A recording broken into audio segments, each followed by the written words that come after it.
Well, country music artist Brian White said you never really grow up, you only learn how to act in public. Well, could that be the case for the current generation of adolescents? Vogue has reported that a group of researchers from the Royal Children's Hospital in Melbourne want to change the teenage years from 10 to 19 to 10 to 24. That's a big gap. Do we really need to be doing this?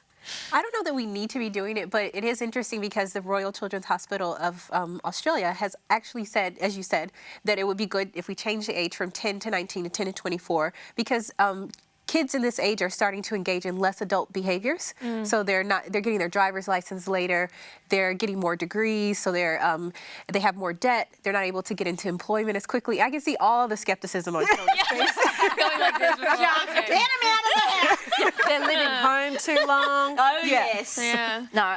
Yeah, so they're not participating in doing the things that people were doing in other generations, and they're not getting married as quickly, they're not having kids as quickly, because having kids will make you grow up very, very fast. Yeah, it does. I was going to say, our grandparents' generation, they finished school, they got married, and they sort of they grew were up married quickly. in their early teens, some of them. But there was no Instagram to scroll all day, and there was no online shopping to be done. Like, there's better things to do. Oh, here come the millennials. Roll out the red carpet. And the violin while you're there. But you know what's so funny is they're saying that the smartphone is one of the reasons why kids are taking longer to grow up, because they're living a virtual life at home. So they're, on social media, they're doing everything virtually, So because this is a behavioural thing, though, does that warrant a change in classifying those adolescent years, though? I think it's a little bit bizarre to lump 10-year-olds and 24-year-olds in the same category. I mean, they're on completely different wavelengths. Yeah.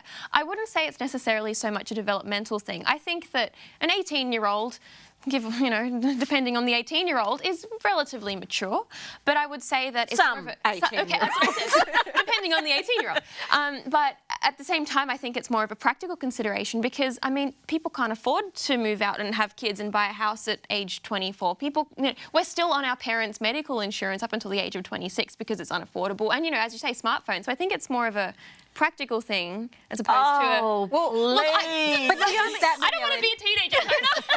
Well, I don't want you to stretch the teenagers out either. It's about time the teenagers got out and got jobs and got working and started being a bit more resilient. Many of them are going to school longer. So by the time they go to uni or they have to do professional education as well, sometimes people don't finish till 24, and they're still in that professional mode of... Get a part-time job. Yeah, you can still grow up, you can still volunteer, you can still sort of do all of those things. The only thing besides the behavioural that this article sort of referred to that to me gave it any warrant or credibility is the fact that our brains don't sort of finish developing in those adolescent years until around 24, 25. Yeah, but that doesn't justify them stretching teenage life out. No, because we've already brought it back down to 10 from 13. So, and that's because kids are going through puberty earlier now. So that's the reason for that. I think it's a semantic issue. Like, teenager means 13 to 19. It's got the word teen in it. Call it the developmental years or the dark years or something. The dark years. My mum always said it was like a tunnel when kids go through those teenage years, especially for boys, relate to that. until they come out. Yeah, I don't know. It's a difficult one. I think we have to give them a little bit of grace, like help them grow up and give them the means to grow up, but still giving them a little bit of grace.